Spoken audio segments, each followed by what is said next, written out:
Bonjour très chers amis amoureux d'un livre 1000 idées, bienvenue dans ce nouveau numéro qui aujourd'hui va vous intéresser sûrement puisque nous allons parler de relations amoureuses. Et le livre qui est à l'honneur, c'est Pour réussir ta vie sentimentale de Jean-Benoît Casterman. Un livre qui intéresse beaucoup déjà par son intitulé. Et donc c'est avec Madame Francine, une habituée de ces magazines, avec laquelle nous allons devoir échanger sur ces sujets à qui on dit bonjour et bienvenue. Bonjour, merci Monsieur Jean-Marc pour cette invitation. Une fois de plus, merci. Aujourd'hui, nous allons parler de ce livre avec Madame Francine et je la laisse vous dévoiler pourquoi nous l'avons invitée, parce qu'elle travaille avec les jeunes, elle côtoie généralement les jeunes et elle va vous dire où et avec quel genre de jeunes elle travaille. Merci Monsieur Jean-Marc. Je me nomme Mukonkole Michindo Francine. Je suis jeune de la paroisse de Saint-Kizito et je suis dans la sous-commission de la jeune fille en tant que responsable de la sous-commission de la jeune fille de ma paroisse dans la pastorale de jeunes. Nous allons décortiquer ensemble ces thèmes parce que nous côtoyons beaucoup de jeunes avec leurs difficultés, mais aussi nous sommes encore jeunes. Nous avons aussi notre petite expérience qu'on va partager avec les téléspectateurs et téléspectatrices qui auront à suivre cette émission. Merci. Généralement, Madame Francine, on dit que l'amour, c'est quelque chose d'aveugle. Mais dans ce livre, Jean-Benoît Casterman, lui, estime que l'amour doit passer par de la passion à la raison. C'est-à-dire que aimer, ce n'est pas seulement quelque chose qui serait d'irréfléchi, mais il ne faudrait pas naviguer à l'aveugle, il faudra aimer et y mettre la raison. Alors, il y a des jeunes qui nous regardent sûrement, qui se posent cette question, mais comment allons-nous y arriver? Parce que depuis toujours, on nous dit que l'amour est aveugle. Qu'est-ce que vous allez dire à tous ces jeunes? D'accord, merci. Je me permets d'abord de reprendre la phrase telle qu'écrite dans les livres. On nous dit la passion et les démarreurs, les start-up de l'amour. L'amour jaillit de l'attrait physique au sentimental et devient l'élan amoureux. Comme vous l'avez dit, pourquoi on doit aller de la passion à la raison?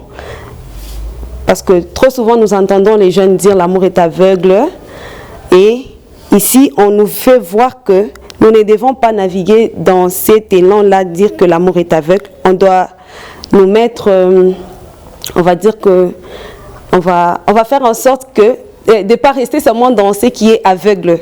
On va annexer à notre cœur qui a ressenti ces besoins-là d'aimer l'autre, on va annexer la raison, donc notre tête, la réflexion, pourquoi on aime cette personne.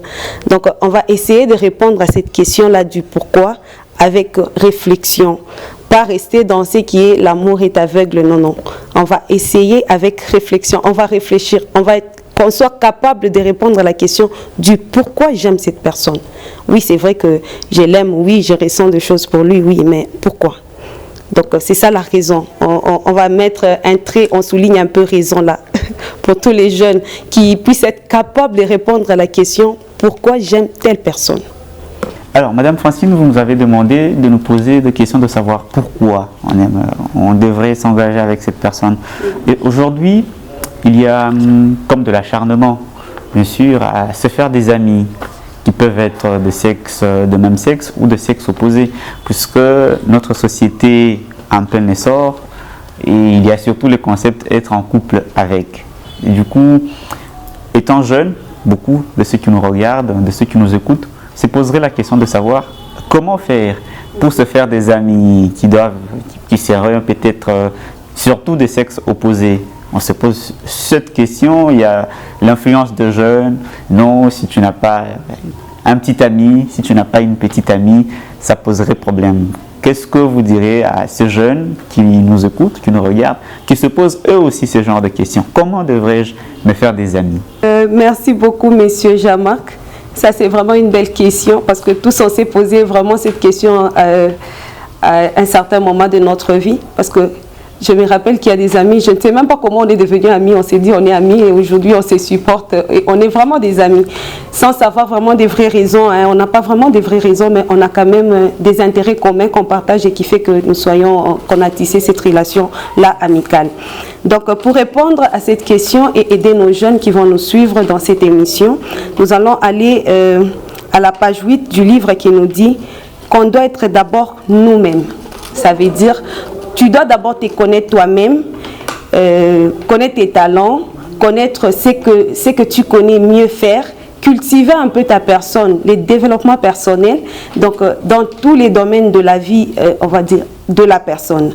Donc ce que tu aimes, ce qui te plaît, alors tu cultives un peu ces choses-là en toi, que tu sois serviable, que tu sois agréable, parce qu'il y a des personnes qui sont désagréables, donc tu sois agréable, d'abord pour toi-même, avant d'aller chercher les autres. Il y a aussi, on nous a parlé d'être honnête. C'est une vertu qui est en train de disparaître, donc tu dois être honnête envers toi-même. Il ne faut pas faire les choses, donc tu es différente quand tu es avec les autres, et quand tu es seul, tu es autre. Donc tu es honnête, tu es vrai, et être vrai, il y a des gens qui ne sont pas vrais, et donc qui ont double nature. Donc tu es d'abord toi-même. Donc on va un peu plus miser sur être soi-même. Développer ses talents, ses dons, tout ce que Dieu a mis à notre disposition. Tout ce que les gens voient en toi des bons, tu les développes. Et puis après, maintenant, tu vas chercher à te faire des amis. Parce que quand on est intelligent, on chercherait à être avec des personnes intelligentes. Donc ça serait important. Cultiver notre personnalité, nos talents, avoir un bon cœur, s'intéresser des autres. Oui, on cherche à avoir des amis, on doit s'intéresser aux autres, mais pas courir après eux. Faut pas trop forcer. L'amitié, ça se gagne, c'est un cadeau. C'est comme l'amour aussi, ça se gagne, c'est un cadeau, mais tu ne dois pas courir derrière les gens pour que tu sois vraiment les attachés. Ah non, c'est pas trop intéressant. Donc, tu cultives d'abord ta personne, tu fais le tout pour être vrai. Tout ce que tu cherches dans l'autre, fais un effort de les avoir en toi. Donc ça veut dire quand tu cherches que tu aies des amis qui bossent dur, donc toi, sois d'abord toi-même un grand bosseur. Tu veux que tes amis là t'aident, moi je ne sais pas si c'est à l'école, fais l'effort d'être ce que tu veux que les autres t'apportent. C'est vrai que on cherche toujours un plus à ce que nous avons. Donc, pour que les plus viennent, il faudrait quand même que tu aies d'abord quelque chose en toi. C'est un peu ça. Alors, Madame Francine, vous avez parlé d'être vrai. Aujourd'hui, il y a un problème parce que quand on est vrai, parfois on est mal vu. Puisque avec l'influence des réseaux sociaux, tout ce qu'on voit avec les influenceurs, les influenceuses, c'est quelque chose qui doit frapper. Quelque chose qui va prouver aux autres qu'on est vraiment à la mode, qu'on n'est pas comme les autres. Et parfois, ce qu'on fait n'est pas correctement vrai. Qu'est-ce que vous diriez à ces jeunes qui sont aux prises entre le vrai et le faux? Parce que s'ils veulent être vrais, ils ne seront pas acceptés tels qu'ils sont, ils seront rejetés. Mais par contre, s'ils sont faux, pour se conformer à ce qu'il y a d'actualité, ils sont vrais, ils sont acceptés, alors que cela n'est pas totalement vrai. Qu'est-ce que vous allez dire à ces téléspectateurs et ces auditeurs qui se poseraient cette question? Comment je vais faire pour me faire accepter par les autres? Puisque moi je vais être vrai, mais l'autre, tout en me voyant vrai, ne va pas m'accepter tel que je suis. Comment je m'y prends? D'accord, monsieur Jean-Marc. C'est comme on l'a dit encore tantôt, ce que tu désires recevoir des autres, tu dois l'être d'abord toi-même. Donc, tu veux avoir des vrais amis, sois d'abord toi-même vrai. Moi, je pense que, comme vous l'avez souligné, les réseaux sociaux, maintenant, ça nous met dans un monde un peu compliqué.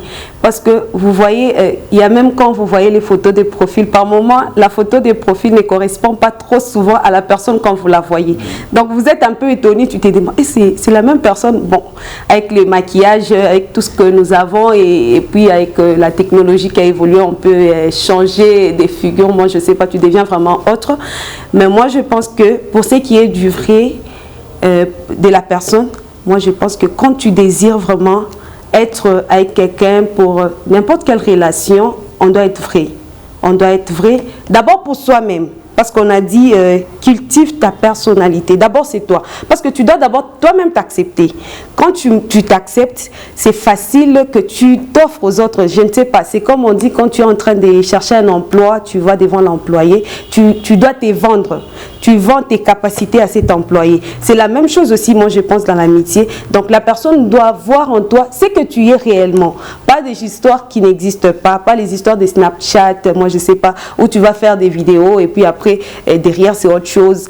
Les lits, tu ne l'as pas encore fait, mais quand tu es en train de poster, c'est vraiment un lit qui est bien fait. Donc, on doit faire l'effort. Hein? On va demander à nos jeunes de faire l'effort, d'être vrai. D'abord, pour soi-même, avant de vouloir chercher l'autre qui soit vrai pour nous accompagner dans notre relation. Donc, moi, je pense que c'est ipso facto. Tu fais l'effort d'être ce que tu es, et puis maintenant, tu vas chercher à ce que les autres t'écoutent toi dans ce que tu es. Alors, Madame Francine, nous allons nous attarder un peu plus sur le être vrai envers soi-même et envers l'autre.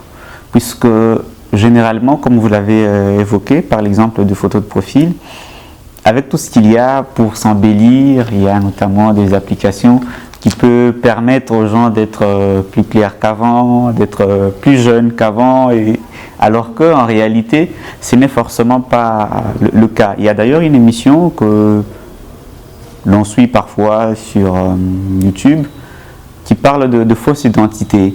Donc ce sont généralement des gens qui se cachent derrière une photo qui n'est pas vraie, qui montre aux autres qu'ils sont ceci, alors qu'en réalité, ça ne l'est pas.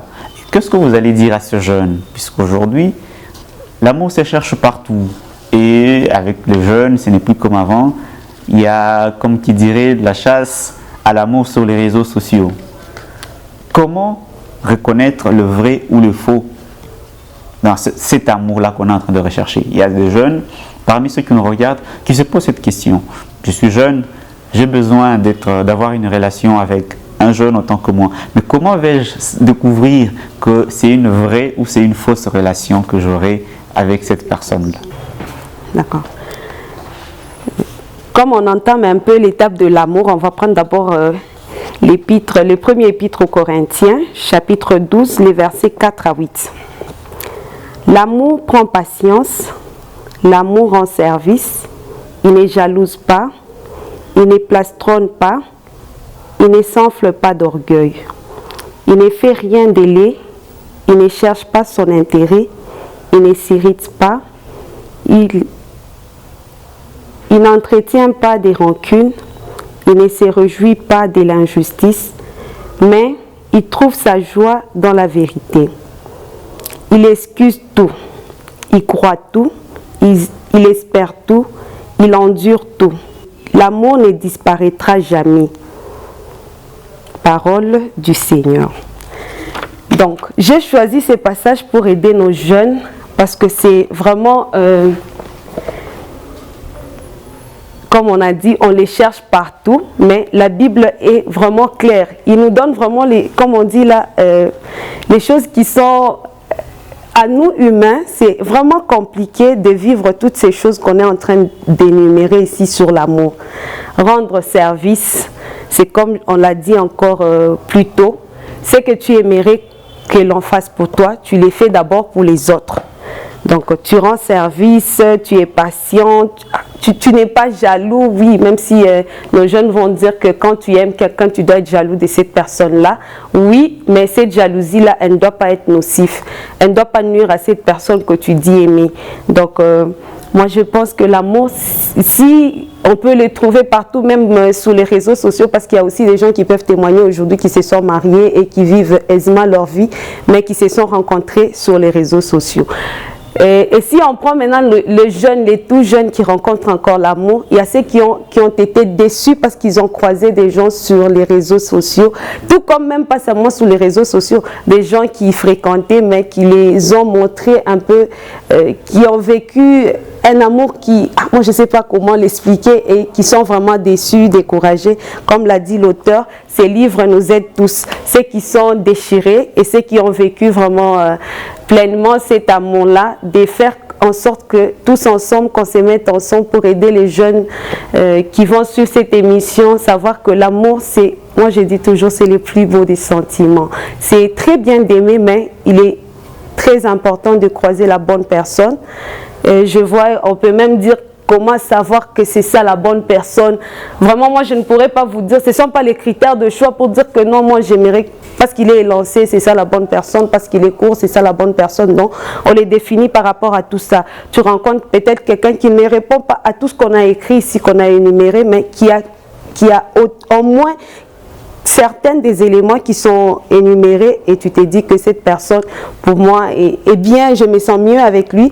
Mais comme on l'a dit encore, il faut savoir répondre à la question du pourquoi. Parce que c'est une question vraiment très capitale. Nos jeunes ne savent pas. Tu dis, bon, pourquoi tu aimes... Bon, monsieur, pourquoi vous aimez la sœur Francine? Bon, je l'aime seulement. Bon, vous l'aimez pourquoi?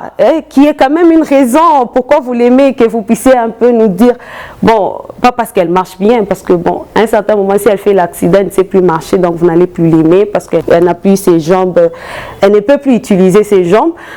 Donc, on ne va pas trop s'altérer sur ce qui est physique. C'est vrai que le physique, c'est très important parce que quand même, tu ne vas pas aimer quelqu'un, tu n'aimes pas sa démarche, moi je ne sais pas comment vous allez commencer à marcher. Donc, il y a les physiques qui accompagnent cet amour-là, mais il y a, comme on l'a dit dans les livres ici, comment évaluer l'amour? Voilà, j'y arrive. On a parlé de l'attirance, la complicité et la bonté. Et dans l'attirance, l'auteur développe, il ne s'agit pas seulement de l'attirance physique. Il a ajouté à cette attirance l'admiration de cette personne-là. Il a vraiment ajouté admiration. L'amour vrai doit s'appuyer sur des raisons solides, voilà, sur des solides raisons. Vraiment, comme on l'a dit, on le redit encore, les raisons. C'est quoi les raisons qui te poussent à aimer telle d'une autre manière et telle autre? Comme on dit, j'aime ma maman, oui, mais j'aime aussi ma chérie. Et puis quand on te demande, tu les aimes comment? Ah, maman, je l'aime, c'est ma mère. Et puis ma chérie, je l'aime, c'est ma chérie. Que tu sois capable de donner une différence de cet amour-là. Donc c'est un peu ça. Je pense que j'ai essayé de répondre à la question ou bien je suis allée aussi à autre chose, je ne sais pas. Donc c'est un peu ça. Merci beaucoup, Madame Francine, pour ces détails qui seront d'une importance capitale à tous ces jeunes, toutes ces jeunes qui nous regardent et qui nous suivent de partout. Il y a une autre question que l'on se pose, on entend souvent que ce soit par des musiques, non, l'amour n'existe pas, il n'existe que des preuves d'amour. Alors, on va se poser cette question, comment prouver son amour à son partenaire ou à sa partenaire dans une relation? Pour essayer, là on va seulement, j'ai dit essayer parce que, comme on l'a dit encore, tous on a fait des expériences, il y a ceux qui ont fait des expériences tellement moches qui ne désirent même plus en parler, qui ne veulent même pas qu'on parle d'amour et pour eux, ils sont seulement dans l'amour du Christ et puis dans l'amour fraternel et qui ne veulent plus commencer d'autres relations avec les autres personnes. L'amour n'existe pas, il n'y a que des preuves d'amour. Je me rappelle de la chanson de Koffi Olomide. Voilà. Mais dans la Bible aussi, c'est écrit, je ne sais plus l'épître, mais c'est écrit aussi que l'amour doit s'accompagner par les gestes, c'est ça, hein? Le geste, comme on a dit, l'amour n'existe pas, il n'y a que des preuves d'amour. Mais moi, je dirais que oui, l'amour existe, mais cet amour-là doit être accompagné par ses preuves pour prouver vraiment qu'on aime quelqu'un. Tu ne peux pas seulement commencer à chanter « je t'aime, je t'aime ». Il y a des occasions, vraiment, c'est la fin de l'année bientôt, il y a des fêtes, des petits cadeaux, c'est pour, on dit quoi, pour embellir, hein, comme on dit, prendre soin de cette plante-là qu'on va appeler dans cette émission l'amour. On va l'entretenir avec les cadeaux, parce que notre jeune plante, on doit l'arroser, faire les cerclages, essayer de voir, il y a des mauvaises herbes autour, on enlève. Et tous ces mauvaises herbes-là, c'est pour que la plante ne puisse pas s'étouffer. Alors, pour ce qui est de l'amour, l'amour n'existe pas, il n'y a que des preuves d'amour. Moi, j'ai dit, à mon humble avis, ça c'est moi. Je ne dis pas que c'est ça. Donc pour moi, cet amour-là doit s'accompagner par des gestes, donc des petits cadeaux. Non seulement les cadeaux, c'est quoi, physiques, hein, c'est ça? Oui, il y a aussi, pas seulement des gestes physiques, mais aussi, moi je ne sais pas, la présence. On nous a parlé ici on travaille ensemble, par exemple. Comme à la paroisse, nous organisons des activités. Quand vous êtes des amis, on a parlé des amis, on a parlé de ceux qui sont en couple, des couples qui sont connus et des couples qui ne sont pas connus. Donc on peut se dire on est des amis, on sait avec les jeunes c'est compliqué, ils se disent qu'on est des amis aux yeux de tous et puis en cachette ce sont des copains, copines, ils sortent ensemble. Donc bon, dans votre relation là que vous venez à la paroisse, quand il y a activité de jeunes venant ensemble, pour voir comment j'ai réagi un peu quand on me bouscule un peu là, comment tu sauras comment je me fâche si c'est moi, on est seulement à deux? Parce qu'on est à deux, c'est vraiment difficile que je me vois fâchée. Peut-être c'est parce que tu m'as pas donné un biscuit, je peux me fâcher pour ça, mais en groupe c'est aussi important quand on est... Là on va parler de la paroisse, à la pastorale de jeunes par exemple, il y a des activités, là avec les Mazingira, on a des... c'est quoi? Salongo en paroisse, tu viens avec madame, bon, madame entre guillemets, vous venez ensemble, on va faire les Mazingira là ensemble, on va ramasser, moi je ne sais pas arranger la paroisse, on est là ensemble, tu vois un peu si monsieur est fort, il peut, moi je ne sais pas faire un trou, tu vois quand même, parce que tu ne vas pas t'engager avec quelqu'un, tu ne l'as jamais même faire un trou, donc ça sera un peu compliqué. Donc on va parler de travailler ensemble. C'est aussi important.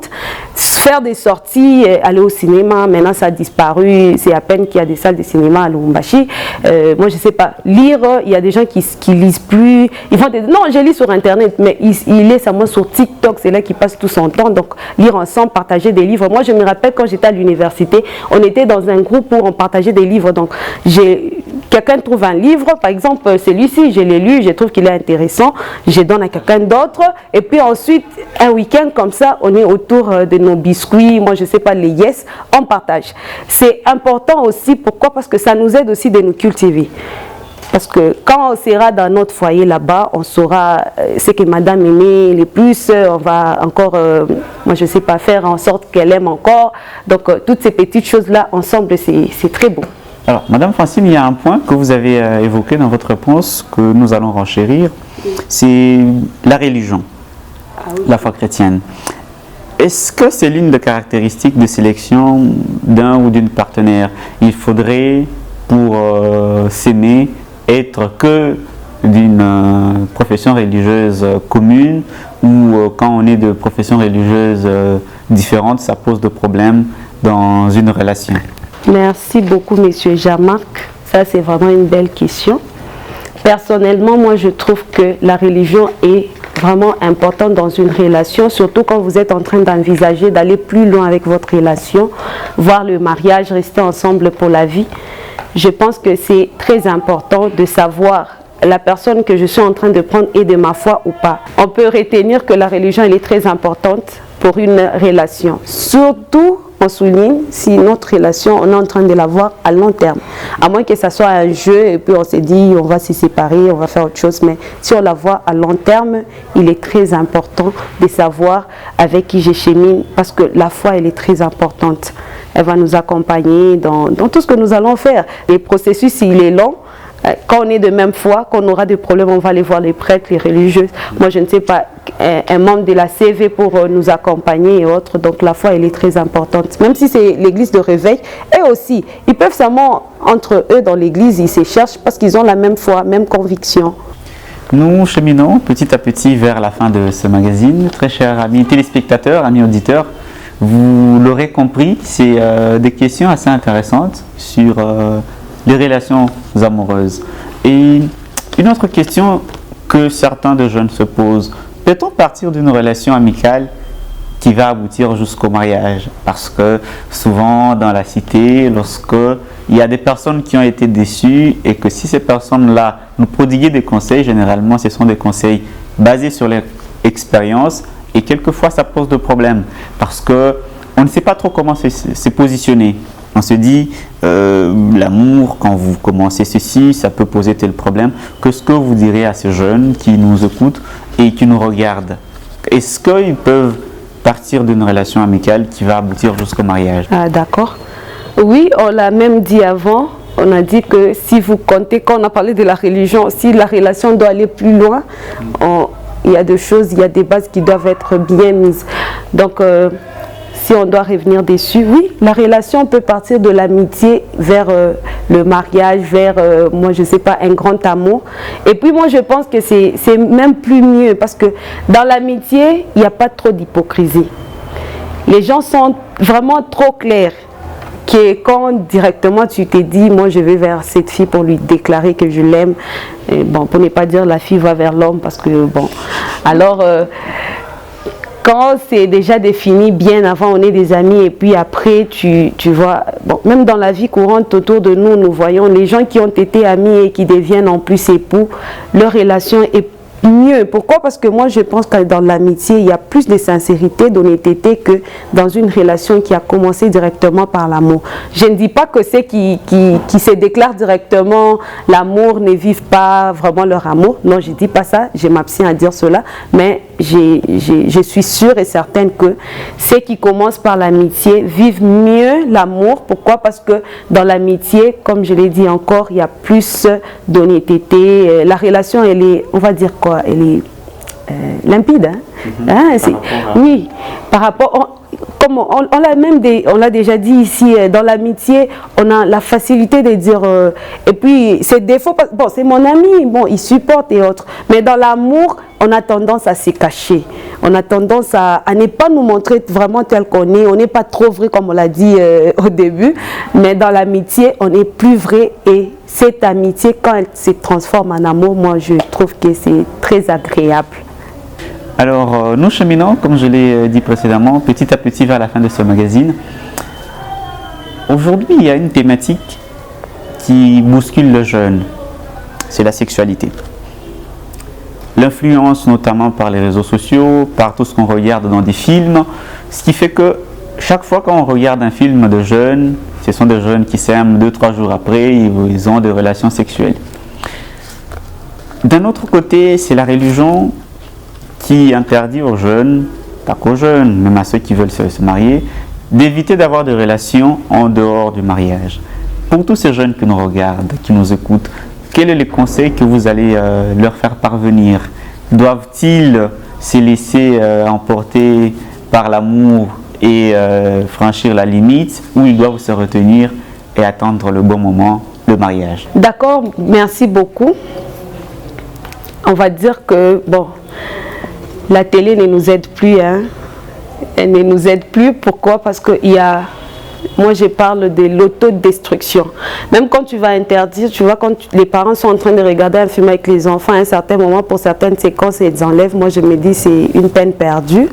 Là, on va rentrer sur les bonnes manières. Moi je pense qu'il y a des choses, des bases que la famille doit donner aux enfants. Quel que soit ce que la fille ou le monsieur a déjà vécu, parce que là on a dit on va parler à tout le monde, à cœur ouvert, comme une grande sœur qui donne un bon conseil à sa sœur ou à son frère, je dirais qu'il est préférable d'attendre le mariage. Mais pour ceux qui sont déjà sur, on va dire, qui l'ont déjà fait, ils peuvent toujours arrêter, il n'est pas trop tard pour rentrer en arrière et être une bonne personne. Parce que les réseaux sociaux nous montrent tellement de choses et la télévision aujourd'hui ne nous aide pas, comme je l'ai dit. Il y a pas seulement l'église, il y a aussi, moi je dis toujours, la personne, toi-même. Quand tu les fais, c'est pourquoi? C'est pour montrer aux autres que je l'ai fait, ou bien c'est pour toi, ou moi je ne sais pas. Donc ce qui est important, moi je pense que la famille est très... Là c'est les parents, hein? Les parents doivent nous donner des bases. Les bases pour dire que on n'attend pas le mariage seulement pour le monsieur ou la dame qu'on va croiser, mais aussi pour nous. Il y a tellement de maladies, il y a tellement de choses.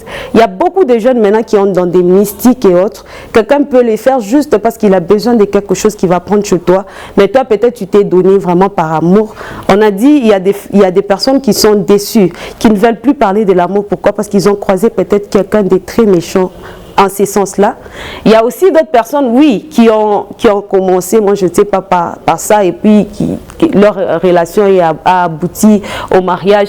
On ne va pas dire que, bon, moi je m'abstiens à dire que c'était un péché, je m'abstiens, mais je dis quand même que la famille, elle est très importante. Les bases qu'on reçoit de la famille, nos mamans doivent prendre leur place. Comme on dit toujours, comme les mamans de l'autre fois. Le soir, là, au lieu de regarder Novelas, les 4 épisodes que vous avez regardés tout au long de la journée, parlez aux filles. La communication, elle est très importante. Donnez-leur des valeurs. On a besoin de femmes des valeurs. On a besoin des hommes de valeurs. Et ces valeurs-là vont les accompagner partout. Ces influences-là, nous les prenons quand on n'a pas de valeur. Quand on n'a pas de valeur, il y a des gens qui vont te dire, ça chez nous, on ne fait pas. Ce n'est pas parce que, ça, il ne fait pas. Pourquoi? Parce que c'est ce qu'on lui a dit chez lui. Et il reste catégorique, ça, je ne fais pas. Donc, moi, ça, je vais faire appel aux parents qui prennent leur place de parents. C'est vrai, les enfants, ils peuvent voir n'importe quoi, ils peuvent regarder, ils peuvent communiquer, ils peuvent même être influencés, mais cette influence doit être, moi, je vais dire, même à 30% qui est l'influence de nos parents. Les parents doivent prendre leur place pour communiquer des valeurs à leurs enfants. Au tout petit, au grand. Bon, quand tu connais que ma fille a déjà commencé telle vie, tu l'appelles, tu lui fais voir les conséquences sont telles, ou parce qu'on ne va pas dire que c'est une vie qui est bonne. Même il y a celles qui regrettent, qui les font, mais qui regrettent. Attendre les mariages, c'est très important parce que c'est ça que l'Église nous demande. Donc, à mes jeunes sœurs, et à mes jeunes frères qui désirent, parce qu'il y a les autres qui n'avaient même pas l'intention de les faire, c'est juste l'entourage. Non, ou que tu es, je sais pas comment l'exprimer, tu n'es pas à la mode, vraiment on te bourre des trucs dans la tête, tu te dis bon, je dois aussi les faire. Donc moi je pense que les parents doivent prendre leur place, aider les jeunes, l'église aussi, et puis et nous aussi à la pastorale, on ne va pas arrêter d'en parler. Vous l'avez très bien compris que nous sommes arrivés à la fin de ce magazine, mais c'est un sujet qui ne prend jamais fin.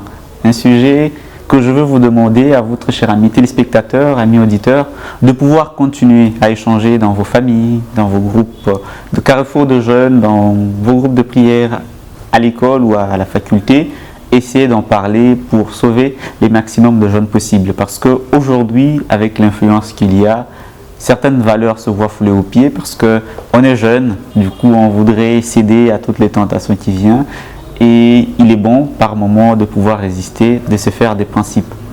Eh bien, si vous avez aimé ce magazine, nous disons tous ensemble merci à Madame Francine qui a répondu une fois de plus de manière affirmative à notre invitation, qui est venue échanger avec nous sur ce thème combien intéressant. Dites merci à toute la grande équipe technique, à la réalisation, la sœur Marie-Justine, coordination, supervision générale de Monseigneur Adolphe Solucci. N'hésitez pas à aller faire un petit tour sur notre page YouTube, Un livre, 1000 idées. Abonnez-vous massivement. N'oubliez pas d'activer la cloche de notification pour recevoir toutes les nouvelles vidéos qui seront postées sur la chaîne. Espérons vous retrouver très prochainement. D'ici là, restez fidèles à nos programmes. Au revoir et à la prochaine. Je te dirai ce que tu deviendras.